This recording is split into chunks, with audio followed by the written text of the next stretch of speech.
On my series with Ecclesiastics, we read today from the book of Ecclesiastics, chapter 4, verses 1 through 16. And this is King Solomon speaking.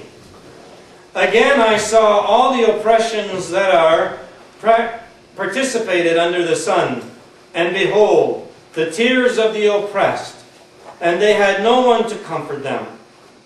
On the side of their oppressors there was power, and there was no one to comfort them. And I thought the dead, who are already dead, more fortunate than the living who are still alive. But better than both is he who has not yet been, and has not seen the evil deeds that are done under the sun.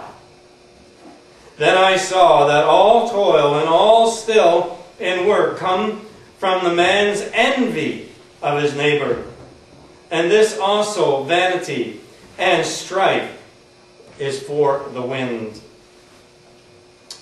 And, the fool folds his hand and eats his own flesh. Better is the handful of quietness than 2 handfuls of toil and a striving after the wind.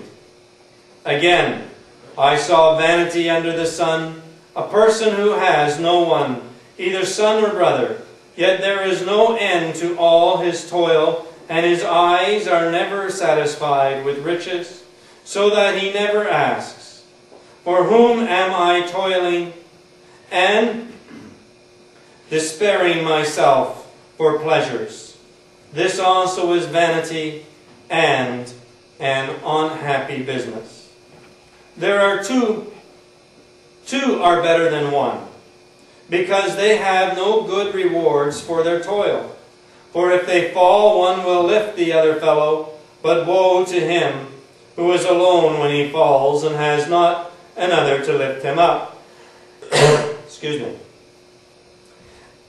Again, if 2 lie together, they are warm. But how can one be warm alone?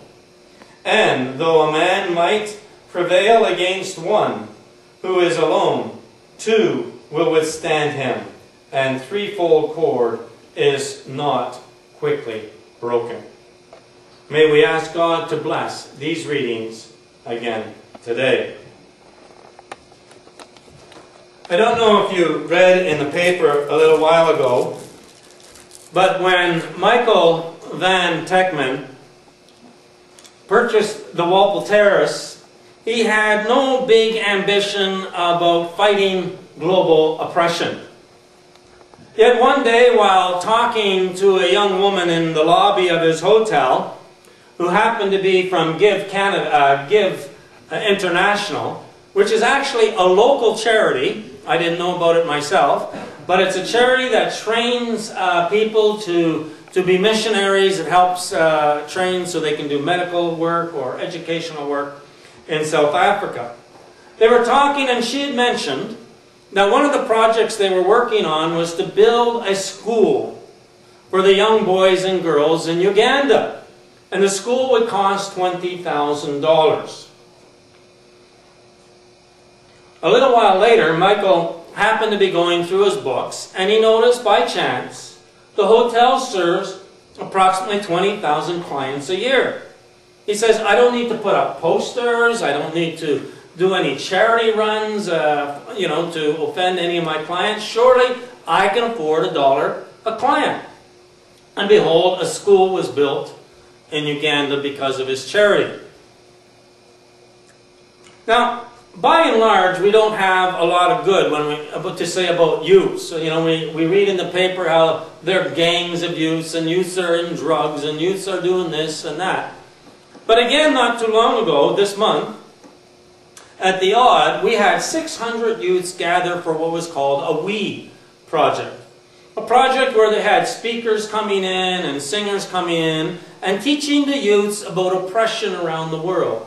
How can these young people get involved in combating starvation?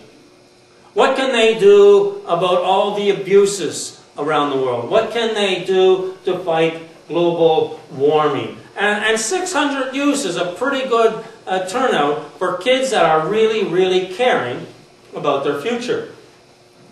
Now, the point of my two stories is to share with you that a lot of good people are doing a lot of good things in our world. But when we read Solomon today, the story in Ecclesiastes, and I always have to remind us because this is so basic to the whole story. Solomon, we have to remember, was one of, if not, the wealthiest man in the world at the time. One of, if not, the most powerful men in the world at the time. One of, if not, the most educated and wisest men at the time. And now he goes about all the world, he says, all the kingdoms, and he sees oppression everywhere. The way people treat each other everywhere is just horrendous and terrible. It's so bad that you'd be better off dead than living in this kind of world because oppression is so bad. And not only would you be better off dead, you're better off if you've never even been born. The world is such a terrible, terrible place to live. I don't want to undermine the fact that there is a lot of oppression. I don't know if you saw the movie Border Town with, I'm going to forget her name right now. I know it, but anyways. And it was done right around the time when NAFTA was opening between, free trade was opening between the United States and Mexico. And so all these textile manufacturers rushed across the border and built huge, huge, huge factories that employed thousands and thousands of people, mostly young women. And it was like building a big chicken coop in the middle of the desert with no protection from the foxes.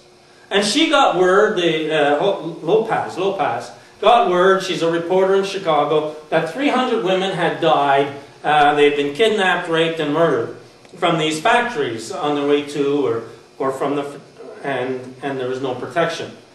When she got to Mexico, she realized the police were trying to cover up the stories and the politicians were covering up the stories, because if word got out and the American people heard how people were being treated, they might oppose NAFTA. And of course, the bottom line is some people were making extraordinary amount of money.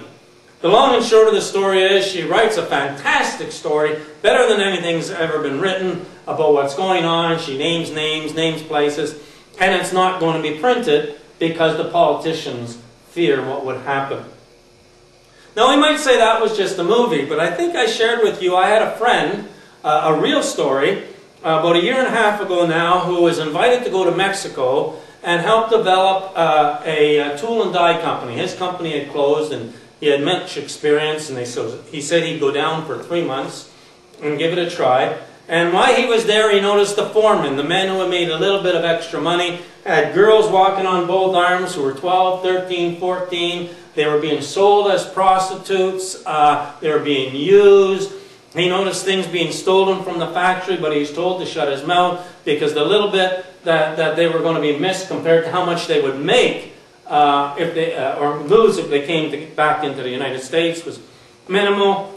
He said the cartel, they had to pay the cartel to make sure that the people weren't beat up on their way to work. I mean, the oppression is atrocious. And so before I did my sermon this week, I also went on the internet, Global News, and I noticed that 1,500 people, they didn't say men or women, disappeared in Mexico in a 6-month period last year. 1,500 people went missing, never to be heard of again. So the oppression is great. I don't want to undermine that. But it reminds me of what John Westerhoff said. I think I've said this before. The problem with our world is not that there's too much evil, or I can say oppression.